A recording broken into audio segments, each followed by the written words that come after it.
We should wake up. We should wake up. If money is what is your aphrodisiac, you can get that money by doing the right thing. You don't have to play with the budget and manipulate the budget. That's not the way to get rich. You are only getting the crumbs. There's no governor or former governor that's as rich as Dangote, or no president or former president that's as rich as Dangote. That should tell you something, that we can do something that will not be selfish, that will benefit just a few individuals, but will benefit 250 million Nigerians and the rest of Africa, and then you also get the benefits. Just like the Chinese leadership, they live a life that is very comfortable. They make sure that their country interests always come first. Nothing is magic. Nothing is spiritual.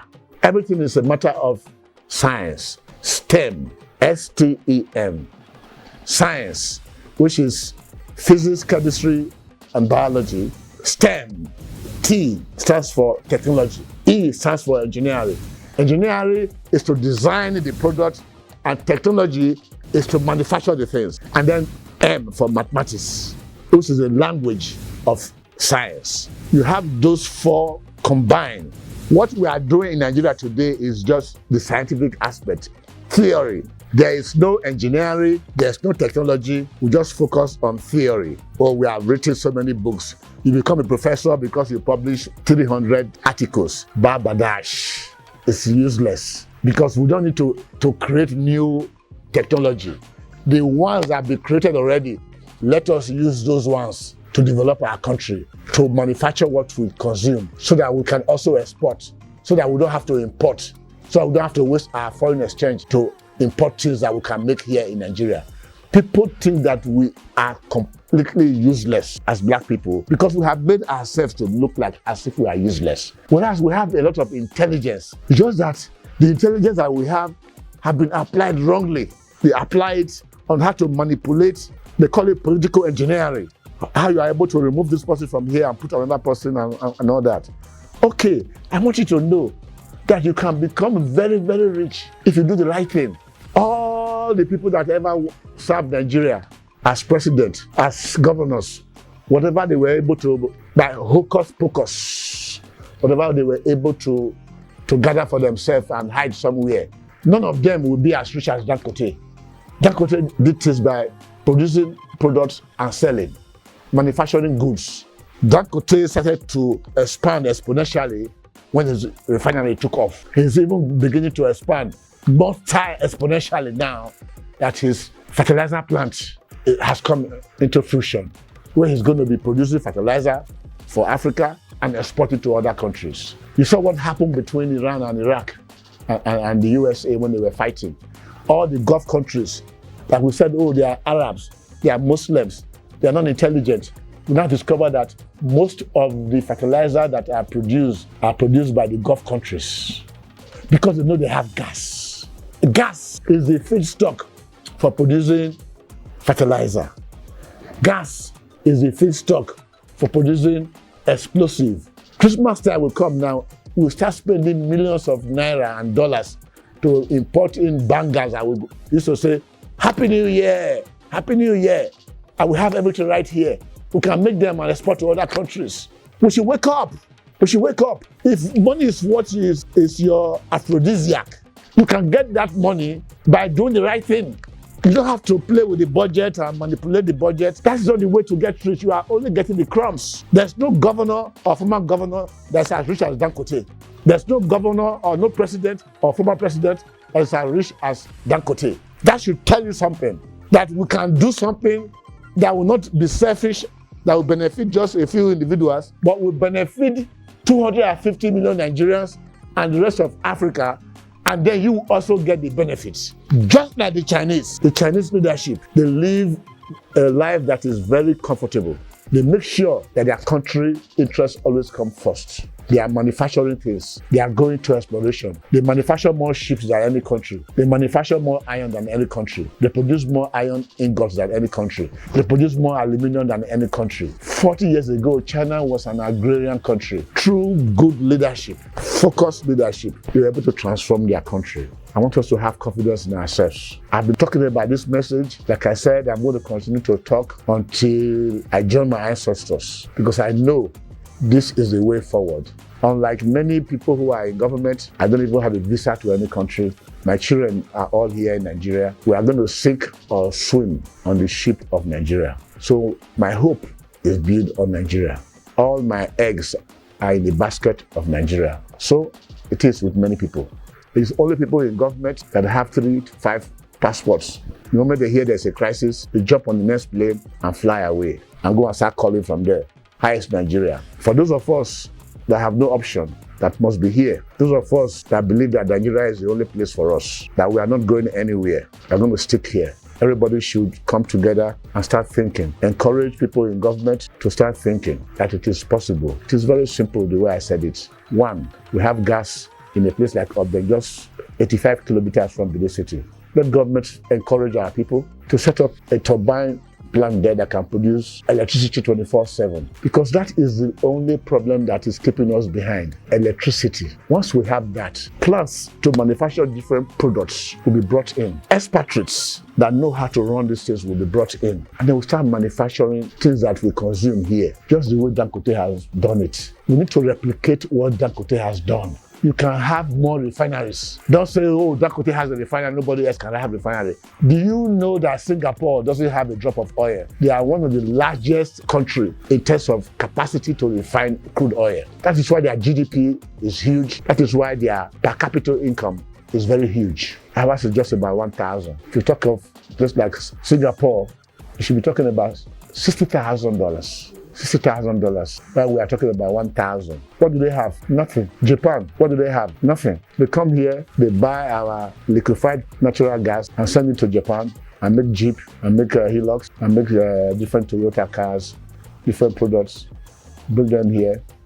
We spread our wings, 10 vehicles, 20 vehicles, blaring siren, and we don't even ask ourselves, can we make these things? The answer is yes. Yes, we can. We can produce these things here. It is not rocket science. White people will make the technology available to you as long as you are ready to pay. I remember more than almost 30 years ago, when I was exporting packets. We didn't know how to do it. We brought the machines here. I brought in 3 Americans, 2 Italians, and they worked with us. After 5 years, our people learned it. We sent them back. We're not producing ourselves and exporting. It's just that wood got finished. So that can be replicated. We can employ white people as our workers, just the way Dangote is employing white people and Indians as his own workers. It is different from them coming to set up the factory here and employ Nigerians. The profit goes overseas.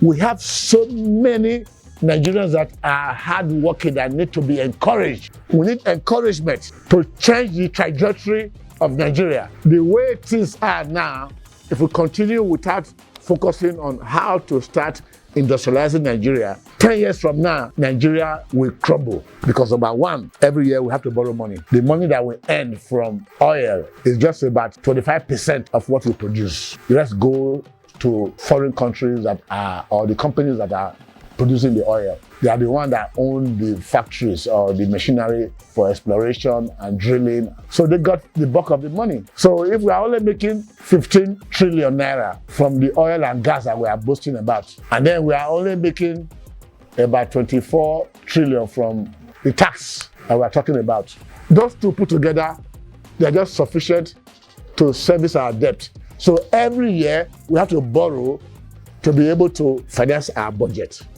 How long can we continue to do that without running into crisis? The answer is what I have provided to you now, free of charge, because I'm a Nigerian. I want Nigeria to prosper. I want Nigeria to be among the top 5 or top 10 countries. When they are talking about G7, Nigeria will be there.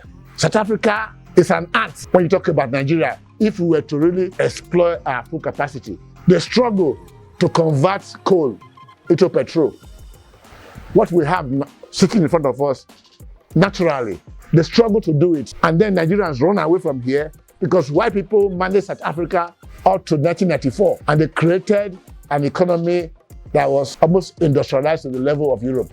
That is what black people are counting on today because of the industry that white people created there. That's what they are counting on. But everything is on reverse gear now in South Africa because black people are now in charge. God has not designed a plan for the failure of the black man. I want everybody to take note of that. We are our own enemies.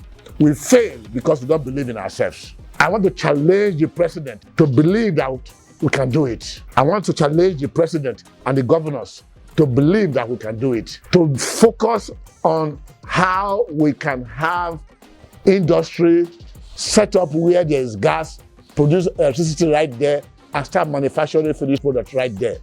The moment you start manufacturing finished products, you will see that you are moving from one to the other one to the other. It's like a chain reaction. Let me give you an example.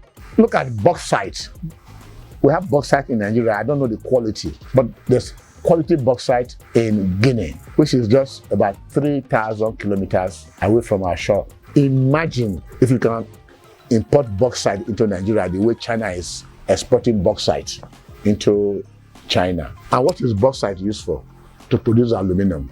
To produce aluminum, you have to take bauxite and break it down with sodium hydroxide. And what is sodium hydroxide? Sodium hydroxide is made from seawater because it contains salt. 4 elements are there. Water, which is hydrogen and oxygen. And then you have salt, which is sodium and chlorine. So what is sodium hydroxide, or what they call caustic soda? It is a product that you have removed through electrolysis. Again, a direct current. That is why electricity is ubiquitous in manufacturing. The electricity, when you pass a direct current through it, it's called electrolysis. It will remove the chlorine. When the chlorine is removed, what is now left is sodium, hydrogen, and oxygen, which is now caustic soda. That is what you use to break down bauxite into aluminium oxide. And when you take that aluminium, the raw material or the byproduct that will come out from there, it's not to be wasted. It is what you use to make spark plug in the car. It is what you use to make our toilet and our sink. That thing you sit on when you use the toilet, that strong hard material. It is the residual material that comes out from the reaction, the chemical reaction between bauxite and sodium hydroxide that will give you that material that you cannot use to make your toilet seats. Your aim is to make aluminium, but in the process, you are making spark plug, you are making toilet seats, you are making sink. So you are adding value to raw material. And then you bring in the plants that can do smelting. The first one is the Bayer method. The other one is the Holland out, a system that was developed by 2 21-year-old kids in Holland. It's called smelting. And then you smelt to aluminium. After you have done the aluminium smelting, you can now do whatever you want to do with it. You can make roofing sheets. That's what they used to make rockets. That's what they used to make aeroplane. That's what they used to make electric cars. That's what they used to make your window frames. You see the value you are adding. That is just one example. When you produce naphtha from petroleum crude, you find yourself in a situation where everything you find in your car that is rubber is from naphtha. So you want to produce a car. If it's an electric car, it's aluminum and then naphtha inside. The tires are also from naphtha. It is only truck tires and bulldozer tires that are made from natural rubber. And then keke napeg and all that. But the one for cars are made from petroleum product. So you see the value chain is huge. It's monumental. Imagine if we are producing all the tires that we make for our own cars are made here in Nigeria. We don't have to import it. Don't you see the way the economy will expand? You put a smile on the faces of every Nigerian. Now everybody is despondent because we don't have a direction. Just the way Ivory Coast, when they played against Germany, didn't have a direction. They had a chance to score at the 70th minute. The man that was supposed to just pick the ball and strike it immediately, he had to stop it and they took it from him. When they scored their second goal against Cote d'Ivoire, the man took the ball. One time he took the shot and scored. They believe in themselves. The Ivorians really believe in themselves. Nigerians, we don't believe in ourselves. We believe that white people are superior, although we don't say it. But I tell you that white people are not superior to us. We are the ones that make ourselves to be inferior. It's our duty to take the challenge that we must industrialize our country. It is our duty to industrialize our country. We must not be a burden to the rest of the world. We must be part of the solution it is time for us to take our place in the development of humankind. I remain your advocate for the industrialization of Africa and Nigeria in particular. My name is Dr. Caesar Osahene Iyayi. Until next time, bye-bye.